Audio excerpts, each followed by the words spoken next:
Vasanth TV ரசிகர்கள் வணக்கம். இன்னைக்கும் நம்மளுடைய தெரிந்து கொள்வோம் நிகழ்ச்சியில தெரியாத பல விஷயங்களை தான் தெரிஞ்சுக்க போறோம். புல்லட் ப்ரூஃப் ஜாக்கெட் இதெல்லாம் நம்ம பார்த்திருப்போம் படங்கள்ல. கேம் எல்லாம் விளையாடும் போது இந்த GTA வைஸ் சிட்டி மாதிரியான கேம்லாம் விளையாடும் போது அதோடைய பயன் என்ன, அது போட்டு நம்ம விளையாண்டுறதா என்ன ஆகும் அப்படின்ற விஷயங்கள்லாம் நமக்கு தெரியும். பட் ரியல் லைஃப்லயுமே பார்த்தோம்னா இந்த புல்லட் ப்ரூஃப் அப்படின்றது உண்மைதான். ஏன்னா புல்லட்டை அங்கே ஷார்ட் பண்ணும்போது டைரெக்டாக அந்த புல்லட் போய் அந்த புல்லட் ப்ரூஃப் மேலே இம்பாக்ட் கொடுக்கும்போது அது நம்மளுடைய பாடியை தொலைச்சிட்டு போகாமல் அது ரொம்ப அழகாக பாதுகாக்குது இல்லையா. அதுக்கான ரீசன் என்னன்னா அந்த புல்லட் ப்ரூஃப்ல இருக்கக்கூடிய மெட்டீரியல். இதுலேயே சாஃப்ட் ஹேமர், ஹார்ட் ஹேமர்னு ரெண்டு இருக்கு. இந்த சாஃப்ட் ஹேமர்லையும் ஹார்ட் ஹேமர்லையும் என்ன பண்ணுதுன்னா புல்லட்டோடைய இம்பாக்ட் வரும்போது அதிலிருந்து கைனட்டிக் எனர்ஜியை மட்டும் தனியாக பிரித்து எடுக்கும். அந்த கைனட்டிக் எனர்ஜி தான் அதோடைய ஃபோர்ஸுக்கு காரணம். அப்போ அதில் படும்போது உடனே அந்த கைனட்டிக் எனர்ஜியை ஸ்ப்ரெட் பண்ணி ஈவனாக கொடுக்கறதுனால, பிரித்து கொடுக்கறதுனால அதோடைய ஃபோர்ஸ் கம்மியாயிருது. இதெல்லாம் ஃப்ராக்ஷன் ஆஃப் செகண்டில் நடக்கும் அப்படின்னு சொல்கிறாங்க. இதுவே புல்லட் ப்ரூஃப் கிளாஸஸ்லாம் இருக்கு இல்லையா, நிறைய விவிஐபிஸ் இல்லைன்னா பொலிட்டீஷியன்ஸ் இல்லை பெரிய பெரிய ஆக்டர்ஸ், ஏன் சல்மான் கானுடைய எல்லா கார்லையுமே இருக்கும். ஏன்னா அவர் நிறைய ட்ரெண்டிங்ஸ் வந்துச்சு. அதனால் அவருடைய கார் எல்லாத்துலேயும் கிளாஸஸ் எல்லாத்தையும் புல்லட் ப்ரூஃபாக மாற்றினாங்க.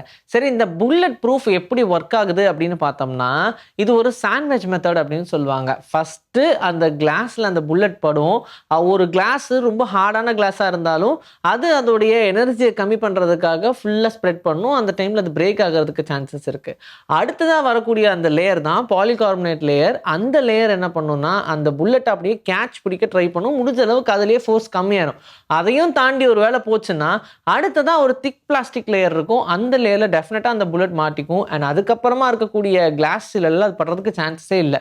சரி, இப்போ அந்த முன்னாடி வரக்கூடிய அந்த ஃபஸ்ட்டு அடிக்குது இல்லையா, அதுலேயே கிளாஸ் தூளெல்லாம் பறக்கும். ஆனால் அது வெளியவோ இல்லை உள்ளுக்குள்ள இருக்கக்கூடிய ஆட்களுக்கோ பாதிப்பு வரக்கூடாது அப்படின்றதுக்காக செகண்ட் லேயரே அந்த எல்லா கண்ணாடி சில் எல்லாத்தையுமே அது பிடிச்சி வச்சுக்கும் அப்படின்னு சொல்றாங்க. ஸோ இதனால வெளியே பெருசாக அந்த சில்லு தெரிக்கிறதுக்கான சான்சஸே இல்லை. ரொம்ப ரொம்ப பர்ஃபெக்டாக அதை டிசைன் பண்ணியிருப்பாங்க. ஆனால் அது ஒரு சிம்பிள் மெத்தட் தான். பாம்பு எவ்வளோ விஷமானது. ஆனால் அந்த பாம்பு யாரையாவது கடிச்சதுன்னா கொஞ்ச நேரத்திலேயே அவங்களுடைய உயிர் போயிருது. அதுக்கான காரணம் என்னன்னா பாம்போடைய விஷம் நம்மளுடைய பிளட் அப்படியே உரைய வச்சிரும். அப்படி நம்மளுடைய பிளட் திக்காகும் போது ஆட்டோமேட்டிக்காக நம்மளுடைய ஹார்ட்டுக்கு போக வேண்டிய பிளட் கரெக்டாக போகாது. அந்த சப்ளை சரியாக நடக்காததுனால உடனே மாரடைப்பு வந்து இறந்துருவாங்க. இந்த மாதிரி நிறைய இன்சிடென்ட்ஸ் நடந்திருக்கு. இவ்வளோ ரொம்ப டேஞ்சராக இருக்குது. ஹியூமன்ஸால் அதை சர்வைவே பண்ண முடியாது. எந்த அனிமலாக இருந்தாலும் விழுந்துருது. ஏன்னா அது பிளட்டில் கலந்ததும் அவ்வளோதான் அப்படின்னு யோசிச்சா, இப்போ ஒருவேளை பாம்பே அதோடைய உடம்ப கடிச்சுக்குச்சுன்னா அப்போ அதுக்கு என்ன ஆகும் அப்படின்னு யோசிச்சிங்களா? அப்படி ஒரு வேளை அது கடிச்சா அதுக்கு ஒன்றுமே ஆகாது. ஏன்னா அந்த வெனம் அப்படின்ற ஒரு விஷயம், அந்த விஷத்தை அது ஃபுல்லாக லைஃப் லாங் அதோடைய பல்லுலேயே அது சுமந்துக்கிட்டு இருக்கு, அதோடைய வாயிலேயே அது ஊறிக்கிட்டு இருக்கு. அப்படி இருக்கும்போது தன்னுடைய விஷம் தனக்கு எதுவுமே பண்ணாது அப்படின்னு சொல்கிறாங்க. ஈவன் தோ அதே வெரைட்டியில் இருக்கக்கூடிய பாம்பு வேற ஏதாவது கடிச்சா கூட அதுக்கு ஒன்றும் ஆகிறதுக்கு சான்சஸ் இல்லை. ஒரு ஸ்வெல்லிங் இருக்கும், கொஞ்சம் வீக்கம் இருக்கும், இல்லைன்னா அந்த இடத்துல மட்டும் ஒரு மைனரான ஒரு இன்ஜுரி இருக்குமே தவிர்த்து, இன்ஃபெக்ஷனாக இருக்குமே தவிர்த்து அதோடைய உடலுக்கு பெரிய ஆபத்து இல்லை உயிருக்கு பெரிய ஆபத்து வர அளவுக்கு எந்த விஷயமும் நடக்காதுன்னு சொல்றாங்க. ஏன்னா அந்த வெனமை தாங்குற அளவுக்கு, அந்த விஷத்தை தாங்குற அளவுக்கு அதோடைய பாடி ஃபுல்லாக ஆன்டிபாடிஸ் அதிகமாகவே இருக்கும். நாக்குப்பூச்சி பாஸ், நாக்குப்பூச்சி அப்படின்னு சொல்லுவாங்களா, அது என்ன நாக்குப்பூச்சி நாக்கு மாதிரி இருக்குமா அப்படிலாம் கேட்டோம்னா நாக்காவே இருக்கும் இந்த பூச்சி. இது கிட்டத்தட்ட ஒரு பாராசைட் அப்படின்னு சொல்லுவாங்க. இதை டங் லோஸ் அப்படின்னு சொல்லுவாங்க. இது என்ன பண்ணும்னா ஏதாவது ஒரு மீன் உள்ள போய்கிட்டு இருக்குன்னு வச்சுக்கோங்க, இந்த பாராசைட்டுக்கு எப்பவுமே உணவு சரியா கிடைக்காது. சரி, டக்குன்னு ஏதோ ஒரு மீன் கண்ணில் பட்டுருச்சுன்னா உடனே அதோடைய செதில் வழியா போய் நாக்குல ஏறி இது உட்காந்துக்கும். கொஞ்சம் கொஞ்சமா என்ன பண்ணணும்னா மீனுடைய நாக்கு இருக்குல்ல, அதை அப்படியே மெதுவா கட் பண்ணிட்டு அந்த நாக்கு வெளியே துண்டிச்சு விட்டுரும். அதுக்கப்புறமா இந்த பாராசைட்டே அந்த மீனுடைய நாக்கா உட்காந்துக்கும். இந்த மீன் எதெல்லாம் சாப்பிடுதோ அப்போ அதுக்கு தேவையான அந்த பொருளையும் இது சாப்பிட்டுட்டு லைஃப் லாங் அப்படியே தான் உயிர் வாழும். ஈவன் நிறைய கண்ட்ரீஸ்லாம் பெரிய பெரிய மீனுடைய வாயில பொழந்து பார்ப்பாங்க ஏதாவது பாராசைட் இருக்கான்னு. ஏன்னா அதெல்லாம் நம்ம சாப்பிடக்கூடாது. என்னதான் மீன் இறந்து போயிருந்தாலும் அந்த பாராசைட் உயிரோட தான் இருக்கும். அதனால அது உயிரோட தான் இருக்கா இல்லையா அப்படின்றதெல்லாம் டெஃபினட்டாக பார்ப்பாங்க. இதை தனியாக ரிமூவ் பண்ணுறதுக்கும் ஒரு ப்ரொசீஜர் இருக்குது. அப்போது ரொம்ப ரொம்ப மோசமான ஒன்றுங்க. ஆனால் அந்த மீனுக்கு எந்த வகையில் இது ஆபத்து உண்டாக்காது. என்ன பாவம், அந்த மீனால் பொதுவாகவே டேஸ்ட் உணர முடியாது.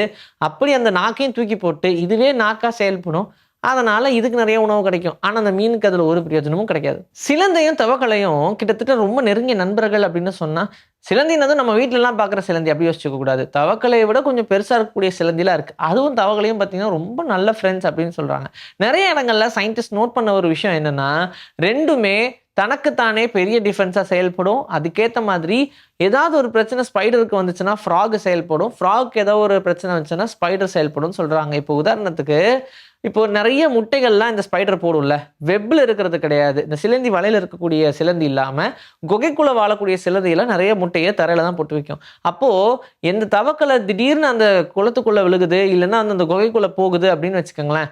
உடனே அந்த குகைக்குள்ள இருக்கக்கூடிய அந்த சிலந்தி ஃபர்ஸ்ட்டு ஃபுல்லா அத வச்சு அப்சர்வ் பண்ணும். அது தவக்கலை தானா? தவக்கலைன்னா நமக்கு தெரிஞ்சது தானா? அப்படின்னு சொல்லி ஃபுல் ஸ்கேனும் பண்ணும். ஏன்னா, அந்த முட்டைய பாதுகாப்பா வச்சுக்கணுன்றதுக்காக. அந்த முட்டைக்கு ஏதாவது ஒரு ஆபத்து வந்துச்சுன்னா, உடனே தவக்கலையும் இந்த சின்ன சின்ன பூச்சினால தான் அந்த முட்டையோட பிரேக் ஆகுறது, அண்ட் அதுல இருக்கக்கூடிய விஷயங்கள்லாம் வெளிய வரதெல்லாம் இருக்கும் இல்லையா? அப்படி அந்த பூச்சிக்கு வச்சு அந்த முட்டைக்கு எதாவது ஆயிறக்கூடாதுன்றதுக்காக அந்த பூச்சி எல்லாத்தையும் அந்த தவக்கலை சாப்பிடும். அதே மாதிரி ஏதோ ஒரு பறவை அந்த தவக்கலைய சாப்பிட வருதுன்னா, முடிஞ்ச அளவுக்கு சிலந்தி வலைய வச்சு அந்த தவக்கலைய புரொடெக்ட் பண்ணும் அந்த ஸ்பைடர் அப்படின்னு சொல்றாங்க. ஸோ இந்த சிலந்தியும் இந்த தவக்கலையும் நெருங்கிய நண்பர்கள். எப்பவுமே இந்த மாதிரி தான் செயல்படும்னு சொல்றாங்க. ஆனா இன்கேஸ் ஏதாவது கொஞ்சம் மாறுதலா நடந்துச்சுன்னா யோசிக்காம 2ல ஏதோ ஒண்ணு போட்டு தள்ளிரும். நம்ம எல்லாருக்குமே கம் அப்படின்னு சொன்னதும் ஃபெவிகால் ஞாபகம் வரும். அந்த ஃபெவிகாலுடைய லோகோவை யாராச்சும் உத்து பார்த்துருக்கோமா? அதுல இருக்கக்கூடியது ஒரு பெரிய ஹிஸ்டரியே சொல்லும் அப்படின்னு சொல்லலாம். ஆக்சுவலா இது 1654ல ஆரம்பிச்சது. அந்த ஃபெவிகாலுடைய டப்பால பார்க்கும்போது அதுல 2 யானை ஒரு உருண்டைய புடிச்சு இழுத்துக்கிட்டு இருக்கிற மாதிரி இருக்கும். ஆனா இதுக்கு பின்னாடி இருக்கக்கூடிய ஹிஸ்டரி என்னன்னா, அப்போ ஒரு சயின்டிஸ்ட் பண்ண ஒரு விஷயம் தான். ஜெர்மன் சயின்டிஸ்ட் என்ன பண்றாரு, பசையே இல்லாம ஒரு கிரிப்பான விஷயத்தை உருவாக்க முடியும் வேக்யூம் அப்படின்ற ஒரு விஷயம் மூலியமா அப்படின்றத ப்ரூவ் பண்ணுன்றதுக்காக 2 பாதி பாதியா தனியா எடுத்துக்கிறாங்க. அது ஃபுல்லா பார்த்தோம்னா ஒரு ஹெமிஸ்பியர். ஸோ அந்த உருண்டைய பாதியா கட் பண்ண எப்படி இருக்குமோ அப்படி கட் பண்ணி எடுத்துக்கிறாங்க. கட் பண்ணிட்டு அதை ஜாயின் பண்ணதுக்கு அப்புறமா உள்ள இருக்கக்கூடிய வேக்யூம் காத்து எல்லாத்தையுமே எடுத்துடுறாங்க. ஸோ ஃபுல் சக்ஷன் போட்டு வேக்யூம் பண்ணி காத்தெல்லாம் வெளியே எடுத்ததுக்கு அப்புறமா அது ரொம்ப ஸ்ட்ராங்கா ஒட்டிக்கிச்சு. இதை நம்மளால டெஸ்ட் பண்ண முடியாது. சரி இப்போதைக்கு இருக்கிறத வச்சு டெஸ்ட் பண்ணுவோன்னு ஒரு பக்கம் குதிரை இன்னொரு பக்கம் குதிரையை வச்சு முடிஞ்ச அளவுக்கு அந்த குதிரைக்கு ஃபோர்ஸ் கொடுத்து இழுக்க வச்சாங்க. குதிரை தான் டயர்ட் ஆச்சு. ஆனா அதை கழட்டவே முடியல. அன்டில் அதுக்குள்ள காத்து போகிற வரைக்கும் அது ஒரு பெரிய கம் பசை மாதிரி ஒட்டிக்கிச்சு. ஸோ இந்த அளவுக்கு எங்களுடைய கம்மை போட்டு ஒட்டினீங்கன்னா அவ்வளோ ஸ்ட்ராங்கா இருக்குங்க அப்படின்னு சொல்ற மாதிரியே அந்த குதிரையை தூக்கிட்டு யானையை ரீப்ளேஸ் பண்ணி அவ்வளோ ஸ்ட்ராங்க எங்களுது அப்படின்ற மாதிரி சொன்னாங்க. ஆனால் இந்த இடத்துல அந்த சயின்டிஸ்ட் பண்ண ஒரு விஷயம் அப்போ எல்லாருமே பாராட்டினாங்க. அண்ட் இப்போ வரைக்குமே இதுக்கு ஒரு பெரிய கதையே இருக்கு. இன்னும் இன்டெப்தா படிச்சோம்னா நிறைய விஷயங்கள் தெரிய வரும்.